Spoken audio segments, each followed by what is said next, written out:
I just woke up.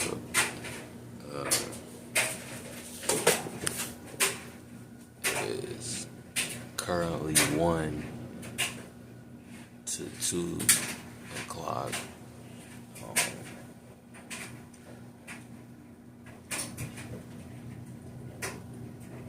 I had my first official day. I now can identify fox broom, or I think it's called French broom, and properly remove it. I also can now identify poison oak,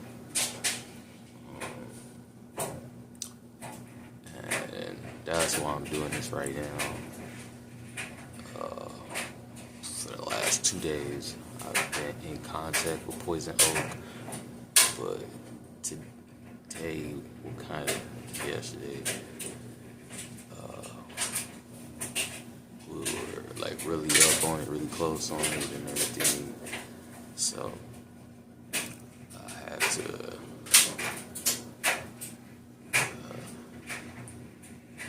I usually gotta focus on something and get that something done, or I'm gonna be like distracted with something else, or you know what I'm saying? So that was like a mandatory thing that I had to handle, and because of that, I couldn't do this. I also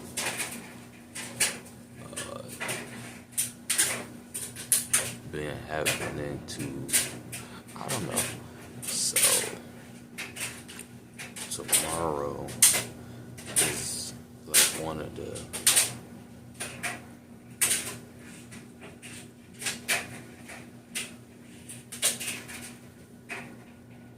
official days for the schooling type of situation. So I've been thinking about it the whole week, and it's been stressful. Not too excited about it.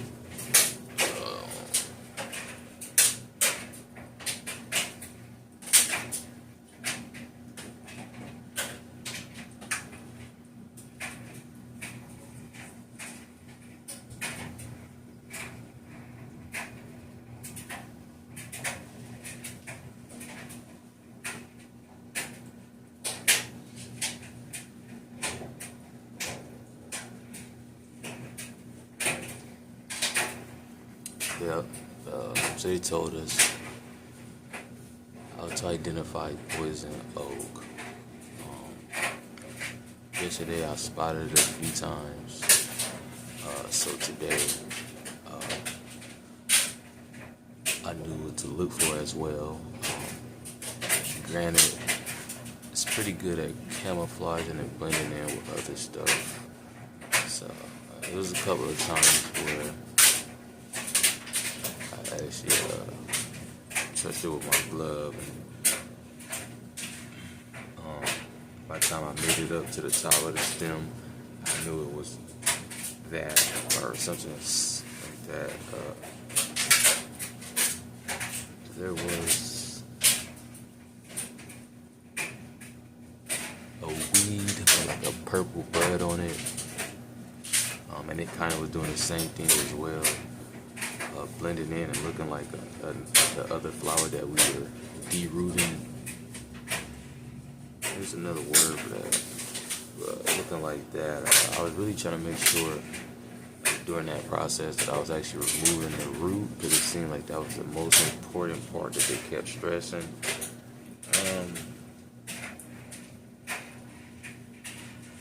I know there are some people trying to do the same, but I think for the most part, maybe a lot of people, it's like their first time working in the garden, so they didn't necessarily understand the importance of removing the root. If you don't remove the root when you're trying to remove an invasive species, or even a species that's not invasive that you just don't want anymore, you're leaving the opportunity for that to grow again. As long as the root is still rooted in soil, it can have life. That's why, you can clone plants very easily. Like taking like a part of a plant or something and doing some type of weird science thing to it, and then you'll start to see roots start coming from a certain part, and that thing can now just become its own plant or be a version of the plant, or I kind of want to say generation of the plant, but that's going to get a little bit more into like probably not the full truth. For example, the bananas we eat, it's like different generations of a banana. They've manipulated it so much to where we barely see seeds or even know that bananas are supposed to have seeds. So that's a different generation of the banana. It's not naturally, but it is a different generation of that. Wow. The thing I was just talking about is kind of like a clone of the exact same thing. There's no change in the genetics and all that type of stuff.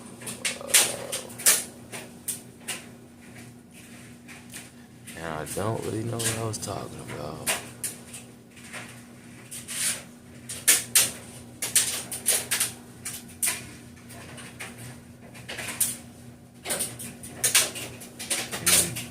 It probably was about school.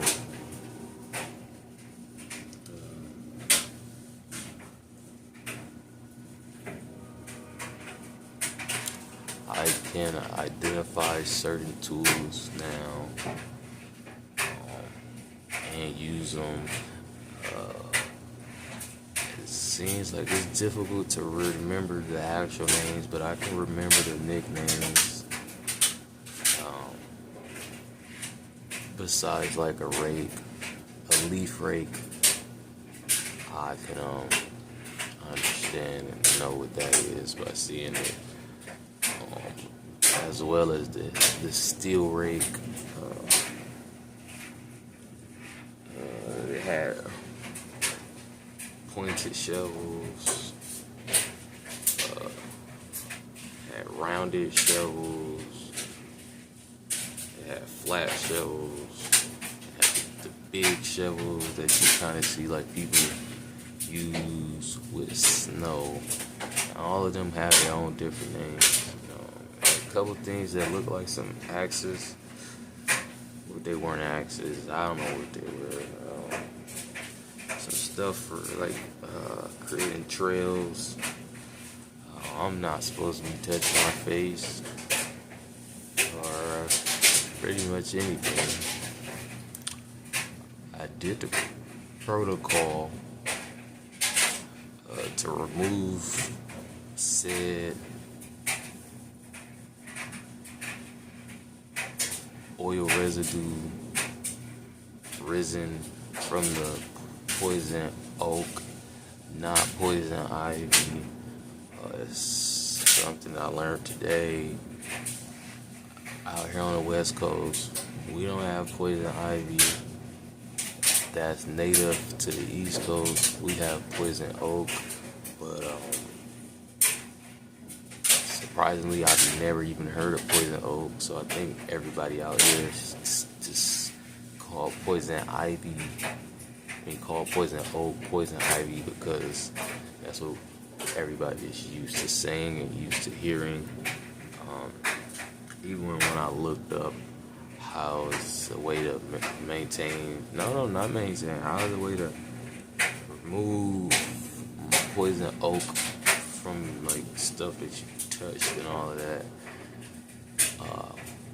I I didn't type in poison ivy at all, but majority of the results were poison ivy, poison ivy, poison ivy, poison ivy. Hopefully they act similar and one method works for the other as well. They did tell us about the Dawn dish soap, so I took a shower in the Dawn dish soap with cold water, or as cold as I can take the water, because warm water opens up your pores, and you don't want to open up your pores, because letting the oil seep in, and that's pretty much what allows the oil to do what it do. And you can't really tell, because it does not always work instantly. I say it can take up to 2 days before you start to see that you effed up, basically. So tomorrow I will kind of be in the day 2 phase, since I've been in contact with it for 2 days consecutive. Today I did a deep clean. I had to clean the handle of my bike bag, seat, anything that I've touched. I cleaned all of that. My helmet, safety helmet, my clip to my safety helmet, fanny pack. I pretty much had all of my uniform, my boots, my socks. I cleaned pretty much everything that I could have came into contact while I was there or on my way back. I did not do that as much yesterday, so I mean I still could have touched something or whatever. But I also saw that they said you could just use Clorox wipes. I saw a solution where people were taking rubbing alcohol in the water and using that to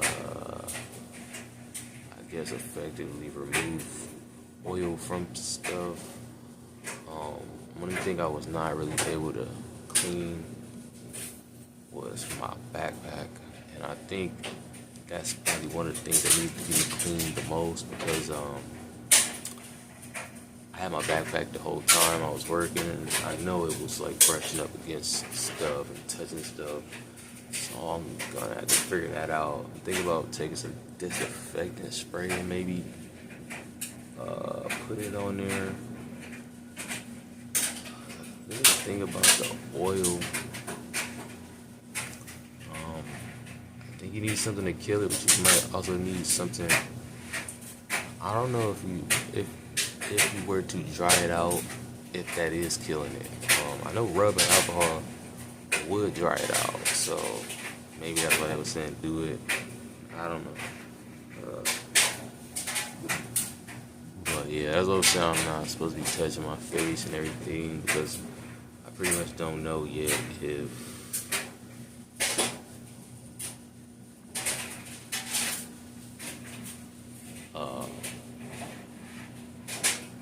I'm gonna be receiving all the rash and all that type of stuff. It's kind of confusing. It was saying wash your hands with Dawn dish soap. Then they were also saying don't touch the rest of your body, because you might have the oil on you and you risk spreading it. To me, those two things are contradiction. It's saying when you get home to take a shower with Dawn dish soap. Well, how do I take a shower with Dawn dish soap if you don't want me to touch, like, basically everywhere? I don't get what you're saying. I mean, if I messed up, I'm gonna be messed up. It's literally, 'cause I took a full shower in the Dawn dish soap, and yep. cleaned out everything inside of my fanny bag because I was touching that. I just remember I need to clean off my lock, some of my bike, because I definitely was touching that. The zippers and things in my bag. Clean all of that off. I also just remember I don't think we cleaned off the tools that we were using. Like, I don't remember doing so. We probably should have done that because I think that would have been the things that came into the contact with the poison oak the most. My mouth is dried out.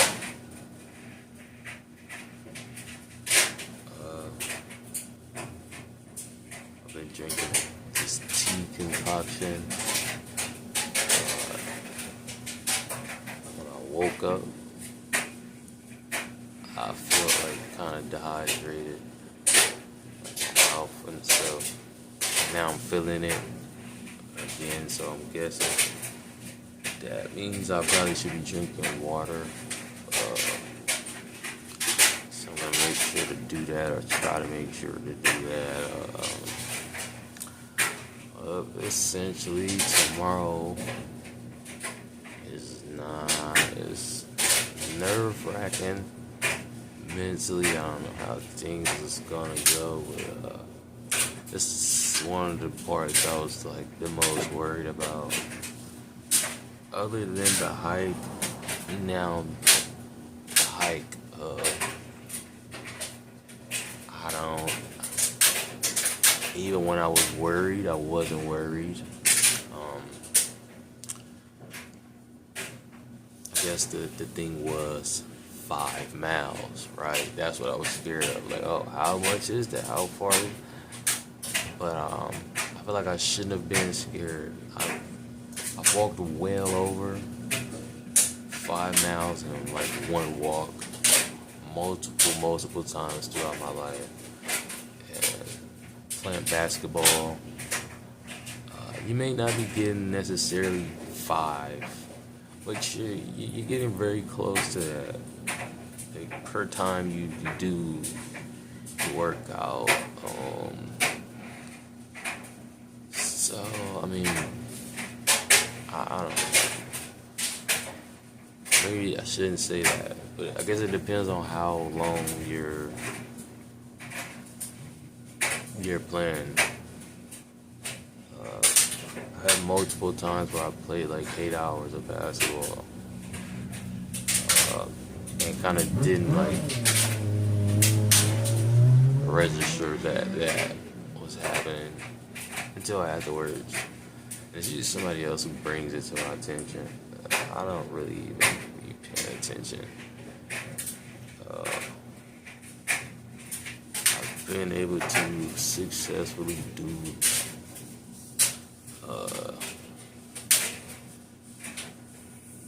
physical training for the push-ups.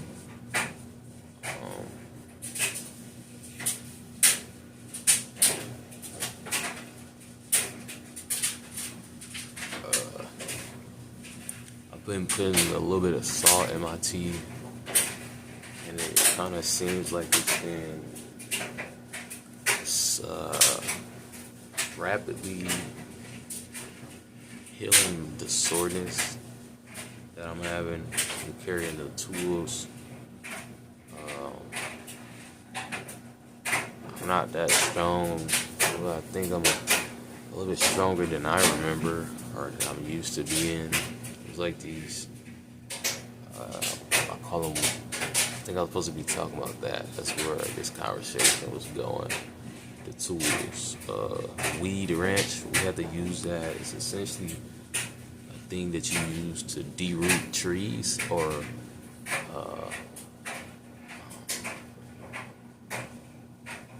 baby trees. It's like when you can't really pull it with your hands out, they have a tool, and it's called a weed wrench or something.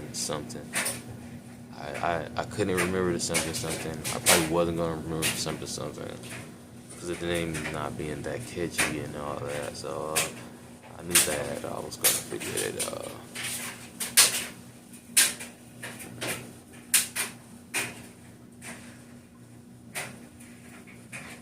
Yeah.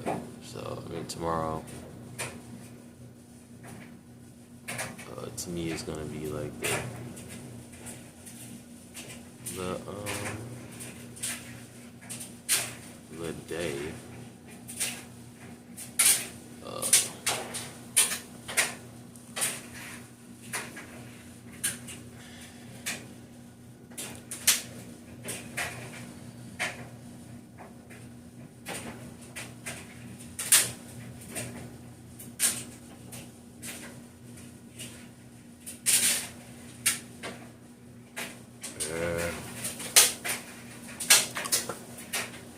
So that is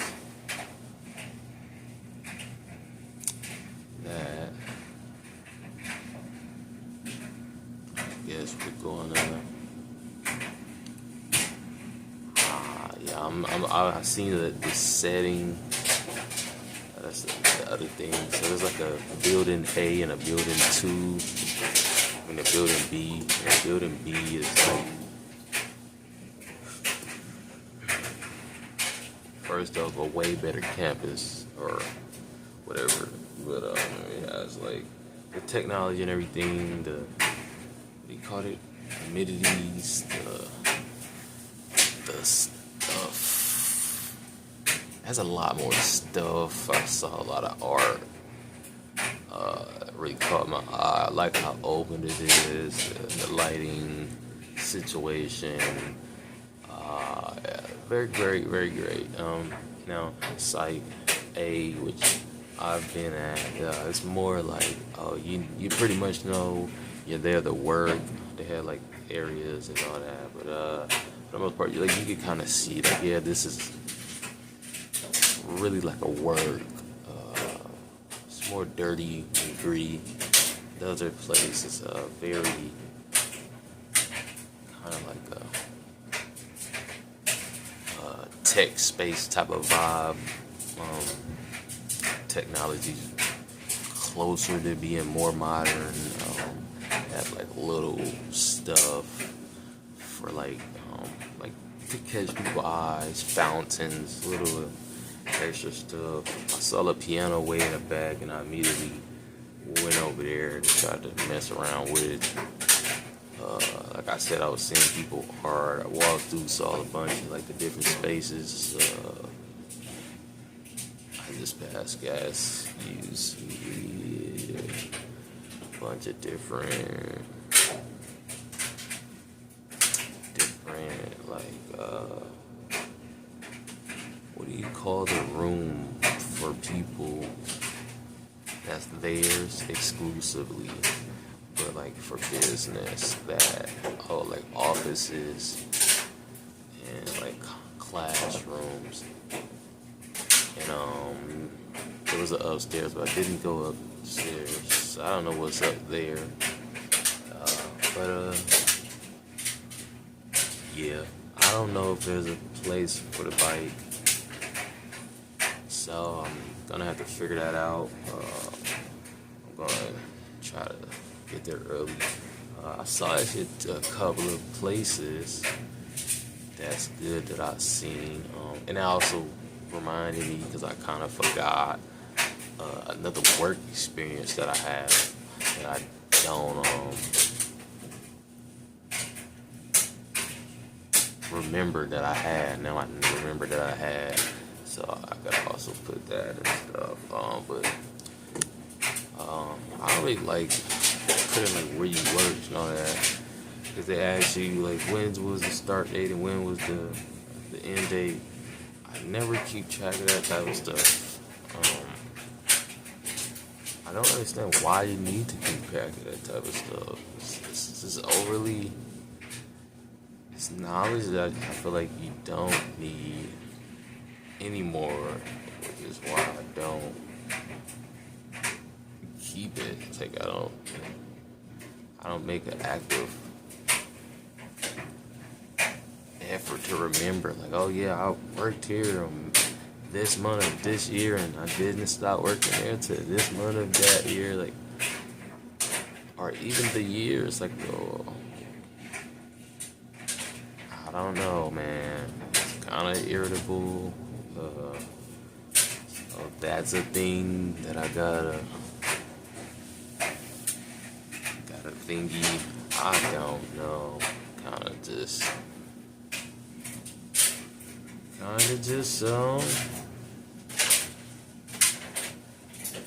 think I'm done. Whatever I was trying to say, I probably got said a little bit of it, close to it, about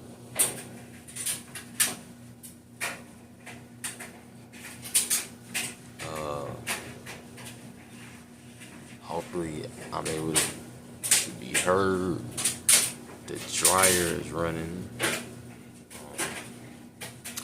Hopefully killing any residue from poison oak, and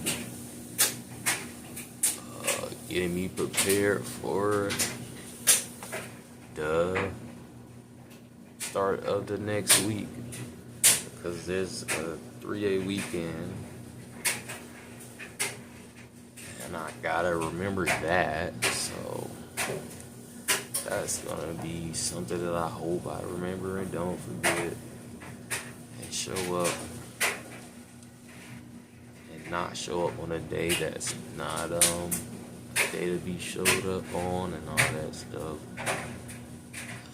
Issue that I'm gonna have to remember is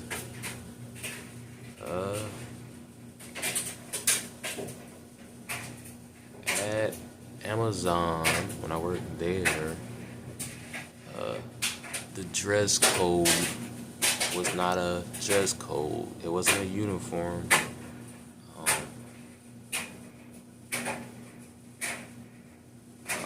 There were things that you added to your clothes that made them uniform: vest, clamp, glove.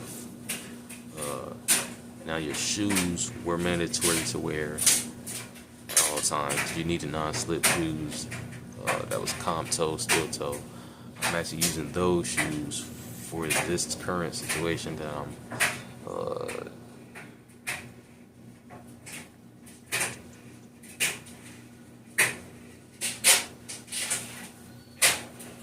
venturing off to.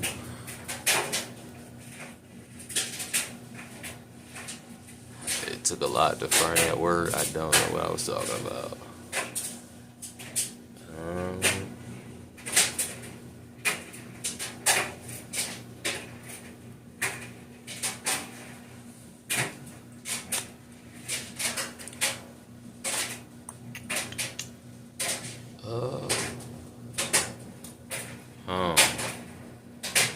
I was venturing off to something I was venturing off to.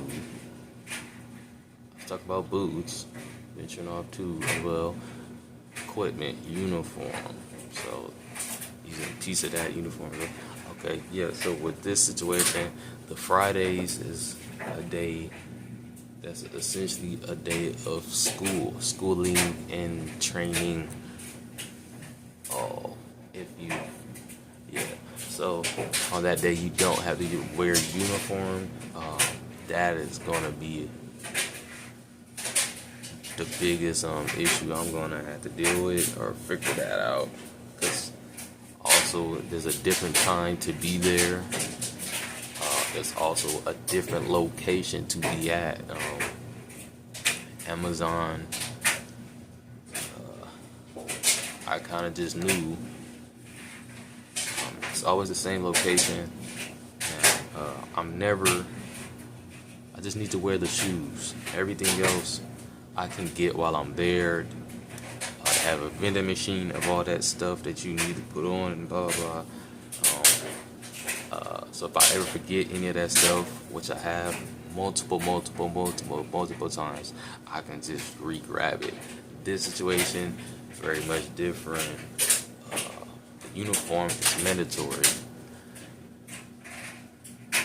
I feel like it's more than likely I forget something from from the uniform. A belt is required. They consider it part of the uniform. I think that's the thing I'm most likely to forget. The second thing I'm most likely to forget is the hard hat. I think that's just a lot of stuff for me to bring or always have and remember and all this. They have a locker. I got the locker. I put something in the locker. I don't know how to get in the locker. Having a very difficult time. I had to ask 2 people to open it for me, and they pretty much opened it for me. So now I'm like, well, I can't leave anything valuable in there because 2 people got the code. To technically 3 people, but I guess one of the peoples should be like seen as a trustworthy source because they're a supervisor, and they're the one who gave me the code, so I guess they don't count. But I don't know what I was saying. Oh yeah, I don't plan to be leaving anything valuable in there.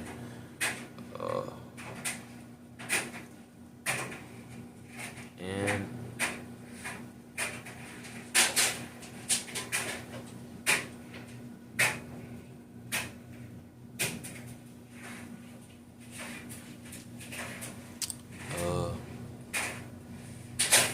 I may be in trouble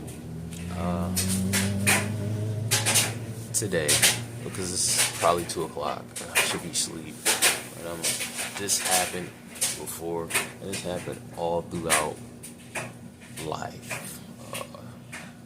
Whether I needed to go to work or go to school, my time management is trash. Even the hike. The knowing of the hike doesn't allow me just to sleep. It actually allows me to not sleep. But regularly I'm up in these type of hours and all that type of stuff.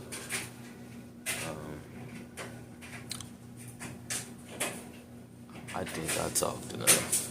So I don't know what I was trying to get to. Well, I ain't get there.